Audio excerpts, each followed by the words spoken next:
Hi there, everyone, and welcome to Cheddar and our brand new show, Big Business This Week, where we'll be bringing you all the details you need to know on the big business stories of the week and how they impact your family, your wallet. I'm Dave Briggs on the floor of the New York Stock Exchange, and we start with AI. Is it effectively the Wild West with no regulation whatsoever? California Governor Gavin Newsom vetoing an AI safety bill aimed at reducing potential risks. The bill came under attack from major players in the field, such as Meta. But the bill's author, Democratic State Senator Scott Weiner, said the veto impacts the safety and the welfare of the public and the future of the planet. Matt Calkins is the CEO at Appian Corporation. He joins us now. Good to see you, sir. So let's start with this. Why does what matters, what happens in California or what doesn't happen, matter to all of us? Yeah, it matters tremendously, not just because California is the home to many of the leading AI makers, right? From OpenAI to Meta to Google, but also because were California to pass a regulation similar to 1047, it says it applies to any firm that does business in California. And so even the ones based in Seattle or someplace else would have to comply with this law. And if California were to do such a thing, then you'd have other states that are already experimenting with regulation. They'd want to have their say as well, and we'd end up with a perfect patchwork of regulation across the country and the world. So similar to what happened with the auto industry and EVs tends to spread across the country and impact the entire economy. Got that. Oh, so what was this bill exactly designed to do? Yeah, the primary thrust of this bill was to protect against AI-driven catastrophes. It is a safety bill above all, and it limited its safety mechanisms to regulation of just the manufacturers of AI, just the developers. So it wanted to ensure safety, but only by regulating them, not the ones who actually use AI or the data that goes into training it, which means that though it was intended to create a protection against catastrophe, it may not have been successful because many AI models can be put to misuse no matter how many safeguards come out of the factory. Matt, you're happy the bill was vetoed. Why? I am happy it was vetoed. Number one, because it would have given us a regional approach to AI regulation, and I think we need a national or even international approach in order to let innovation go faster and deal with less regulatory hurdles. Secondly, because this bill focused on just the manufacturer, and I think it should have paid attention to the behavior of those who train AI for a purpose, and those who use AI and the purpose to which they use it, similar to Europe's AI Act. And then finally, this bill was about safety above all, and I think that though safety is important, it's not the thing we most urgently need to regulate about AI. We actually need to take care of privacy because AI right now is infringing privacy in a big way. And even before that, we probably need more transparency because if we get transparency, then we'll have the public understanding more. Today, the public is concerned but not informed, and a state like that leads to bad regulation. So we need transparency in order to have an informed public so that we can get the rules that make the most sense. But isn't something better than nothing, which is what we have right now? I actually believe that ineffective regulation is worse than no regulation at all. It creates a hurdle and a speed bump for our innovators, but it also does not reach the impacts that the bill sought to provide. It actually wouldn't have made us safer. It would not have protected against AI catastrophe. It wasn't going to be effective, but it would have slowed us down. Now, you've seen as dozens of AI have exited these big companies, in particular OpenAI, fearing the lack of guardrails, the lack of regulation. What does that tell you? Look, I think there's a broad understanding amongst those of us in this industry that AI can be put to bad use. And as such, we do need to regulate it. I favor regulation. I just want us to get smart enough on AI so that we can get the right regulation. People are concerned, and they should be. However, they shouldn't just be concerned about safety. They should be concerned about privacy as well. And when we understand AI better, we're going to be able to address both of those problems in a better way. So who should regulate it? The U.S. government should regulate it. I think California was stepping into a vacuum because last year's report from the White House and this year's report from the Schumer committee were so ineffective, so uncommitted to any specific policies. It left the door wide open for states to step up like California did. I think we need the federal government to take this issue seriously in an election year and give us a policy that can cover the whole country. That'll allow our industry to go faster. There hasn't been a single mention of AI in the presidential or vice presidential debates. Do you think there's a likelihood of anything getting done on the federal level? Boy, there needs to be. Here, my prediction is that at some point in the near future, AI is going to do something that we recognize broadly to be wrong. We'll find out that they took some database that includes all of our data, or they'll emulate a famous artist and take away royalties, or something will happen, and the public will think, hey, that's not right. We need rules around AI. We're not good as a nation, or as a culture, at dealing with next decade's problems, but we are good at dealing with today's problems. And if we catch a spark, if we see something wrong coming out of AI, then you'll get the public wave of interest in setting it right. We're 20 years removed from the invention of social media as we know it, Facebook, and no regulation. What tells you that this will be any different? You know, the funny thing is there are a lot of legislators in Washington who regret that, who wish that they'd moved faster on social media, and that's motivating them to care about AI right now. So if we were to put forward an AI bill that made sense, I think we'd naturally pick up some of the support from people who thought we didn't move fast enough on other technologies. I would propose that right now we should be in Washington talking about a transparency bill that makes every AI disclose its data sources and protects the privacy of people's individual information. Prohibit AI from training on your personally identifiable information, your private communications, and of course anything that's copyrighted that belongs to you. A bill like that would be terrific. That's a transparency and a privacy bill. A bill like that, I think we could get a lot of support for it in the Congress if we were talking about it today. But are the big players, whether it's yourselves or NVIDIA or Microsoft or OpenAI, are you engaging in a dialogue in DC where you are now? I'm trying, and I know that others have legions of lobbyists. We don't have that, but I'm definitely trying to reach out and build consensus among CEOs and among legislators that we need some transparency and privacy legislation on AI. I think a lot of people are talking about it, but the government is not made up of technical experts. They're doing their best to sift through it. They're dealing with their regrets over social media, and when the public comes with an urgency around AI, I think they're going to be predisposed to move. And that's part of the problem, isn't it, Matt? That the federal government doesn't even understand AI. How can they regulate it? Don't they need people like you working for them? I don't want to say another government appointment, perhaps an AI czar. If you can't understand it, how can you regulate it? It makes it a lot harder, to be sure, and yet this is an issue time and again in our government. In the legislative branch, in the judicial branch, we frequently have people making decisions about topics they don't truly understand, and it kind of works anyway. They're good at learning, they're good at taking on new problems, they do have people they can turn to, experts are happy to advise them.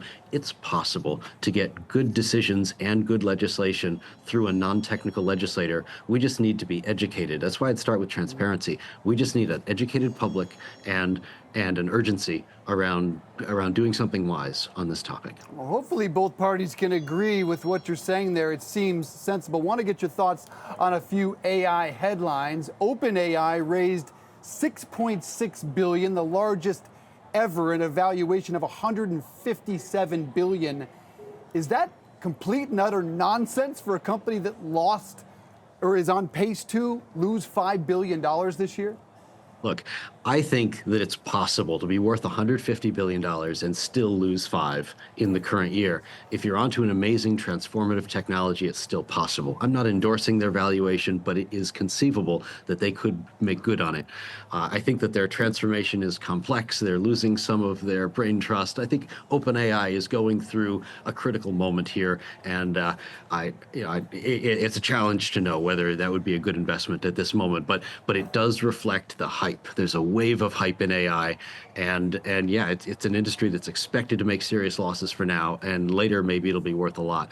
I privately suspect that there's going to be a bit of a plateauing effect amongst AI models, and that OpenAI's lead may prove to be smaller than we all expect, in which case having one breakout leader with a monster valuation may not make economic sense. NVIDIA and Microsoft among their investors. And finally, that flies in the face of what a highly regarded MIT professor and economist is saying, that he believes only 5% of jobs will be replaced or heavily assisted by AI. And he fears a massive crash among the companies that have invested heavily in it. What are your thoughts on what he's saying? Yeah, I think in the long run, AI doesn't touch 5% of us, it touches 100%.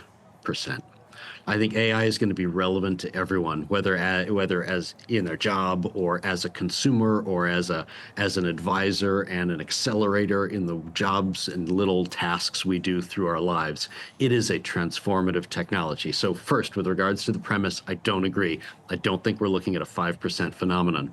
However, that doesn't mean that we can't overestimate the value of this market. The value of a technology is frequently not just proportional to how many people it touches, but how exclusively one vendor can provide that value relative to others. So if many firms can provide it roughly equally as well, it may not be a great investment. If you look back 100 years at the beginning of the air travel industry and it just imagine the future and how it's going to touch everybody's life, you still wouldn't have guessed that $1 invested in air travel and commercial air travel would be a bad investment. But it has proven to be over 100 years a bad investment. And so sometimes the technology can be utterly transformative and a bad investment anyway. Terrific analogy, wonderful conversation. Matt Calkins, the CEO of Appian Corporation. Really appreciate it, sir. Thank you. Coming up, the ongoing port strike that is going to affect all of us. So how long will it last and how will it impact everyday goods and even your holiday shopping? We'll talk to an expert next.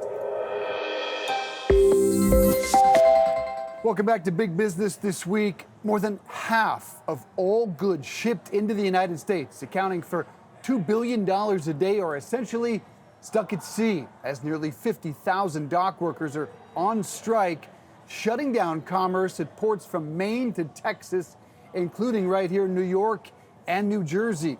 So what's the impact on our economy, the supply chain, and what are workers demanding? Steve Schwartz is the Managing Director of Supply Chain Trade and Channel Solutions at Wells Fargo. He joins us now. Steve, good to see you. Let's start with what really matters most, and that is toilet paper. People are actually making a run, clearing out shelves at the grocery stores. Is there any need to do that? Well, first off, Dave, thank you so much for having me today. I do think it's maybe a little premature to be making a run. It feels like the situation we're seeing today is very different than the dynamics that were occurring during COVID. And so I don't think, I think when we look at how companies have shifted their strategies since COVID, they're in significantly better shape. So when we look at the current state of supply chain, right, they have really, diversified their supplier base, and that's both from a number of suppliers that they use to geography. They're diversifying ports that they're using to import and export goods. And they've really moved away from a just-in-time inventory strategy to a just-in-case, right? So they're having a more flexible inventory strategy that really accounts for potential supply chain disruptions. So I don't think there's a need to have a run at anything at the grocery store at this point. Well, effectively all of our toilet paper comes from within the United States, Canada, and Mexico, so there is absolutely no need on that front. But perishable goods, notably bananas, most of them do come from overseas. Could they be impacted? Yeah, again, in the short term, what we've seen is, for most products, again, we've seen a shift in inventory strategy because, there's nothing new about supply chain disruptions. In fact, the amount of supply chain disruptions has only kind of increased in recent time. So companies have had to adjust their strategies. So certainly any short-term disruption or short-term, strike that doesn't last for an extended period of time is unlikely to have an immediate impact. But the longer a strike goes on, it increases the risk that you could see some disruptions with certain products and in certain industries, but it's not going to be even across the board. But how about if this does go long term?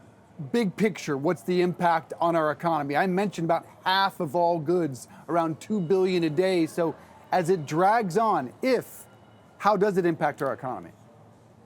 Well, first, I think it's a big if. if this drags on long term. I think if you look at recent strikes, especially with the amount of pressure that'll be exerted on both sides to strike a deal, given the importance of the ports on the East and Gulf Coast, it's not clear to me that this will be a long-term strike. But if it does go on long-term, it will have a material impact. There's only so much capacity that the West Coast and other ports, like in Canada and Mexico, will be able to absorb. And so you could start to see more significant impacts the longer this goes on. But again, companies are a little bit better prepared than, let's say, they were 5 years ago. And so, again, I don't think it's time to panic. Interesting that companies have adjusted the supply chain, but I'm also fascinated that you don't think it'll drag on long. The leader of the union for the longshoremen is really dug in, very antagonistic. His demands are 77% wage increases, massive. And here what I think is the real kicker. He says, quote, "We want airtight language, that there will be no automation or semi-automation." Can shippers possibly make that guarantee in the future? Yeah, look, I mean, in all honesty, it's a little bit outside my area of expertise, but certainly the union is trying to preserve jobs.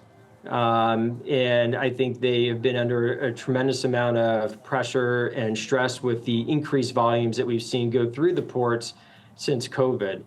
And so it's hard for me to opine at this time. What about if this thing does go on, or let's say they make a deal for 77% wage increases? The Fed has been trying for years to tamp down inflation. They are getting near their 2% target. Wouldn't this theoretically, either way, jack inflation, fire it back up?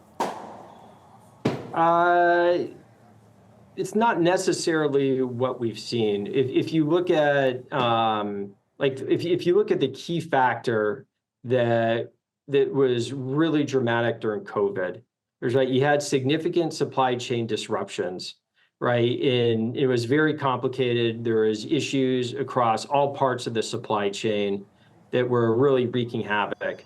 But what really drove the biggest impact was a massive spike in demand, right? You had consumers whose spending patterns changed.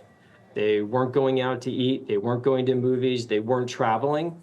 And so there's a huge spike in consumer demand for many goods, which just exacerbated the situation, right? Given the state of the economy right now, certainly isn't bad, but it's just where we are, the state of the consumer, right? We're not expecting to see that similar spike in demand. So even if it goes on, I just don't think it will have the same type. I don't think we'll see the same type of impacts that we saw, during the COVID time. Sure, and I guess my point would be that if this does drag on, you're looking at scarcity. If it doesn't, and they sign this deal, 77% wage increases theoretically have to be passed on, right? Those shippers are going to pass on that, which wouldn't that jack up inflation, prices? It has the potential, but the shippers have, been performing very well over the last several years. And so it's not always clear that all those costs get passed on to the end consumer. It is certainly possible. And the automation angle is interesting as well, because those West Coast ports are, in the most case, at least semi-automated. This certainly could become a political issue. We are 30 days away, essentially, from an election. Do you expect the Biden administration to intervene? Do you expect it to impact either side in the election? I think it's a complicated situation. The administration has certainly stated that they don't want to intervene, but again, a little outside my area of expertise. But it certainly seems like there's going to be a lot of pressure on both sides to get a deal done and get a deal done soon, given the importance of all the goods that go in and out of those ports. All right, let's hope a deal gets done for the consumer and for the political situation. Our thanks to Steve Schwartz, Managing Director of Supply Chain Trade and Channel Solutions at Wells Fargo. Thank you. Coming up, more of the business stories you may have missed this week, including a major outage you may have noticed at one of America's biggest banks. Stay with us. Welcome back to Big Business This Week. Let's dive into the stories you may have missed over the last few days. In what was likely the last face-off between the Democratic and Republican presidential campaigns, 43 million Americans tuned in to watch vice presidential nominees Tim Walz and J.D. Vance take part in a relatively civil debate here in New York City on Tuesday night. Vance looking the part of a more experienced, polished debater, while Walz recovered from an unsteady start to the night. The candidates disagreeing on issues from abortion to immigration. Vance refusing to acknowledge former President Trump lost the 2020 election. Afterwards, they shook hands in a nod to pre-Trump politics. Vice President Harris will next sit for a 60 Minutes interview airing October 7th, while CBS claims President Trump backed out of their interview over fact-checking objections. Imagine logging on to check your bank account and finding zero balance. That was the case for many Bank of America customers on Wednesday. Others had no access to their BOA accounts. Panicked reports spiked around noon Eastern Wednesday, according to Down Detector.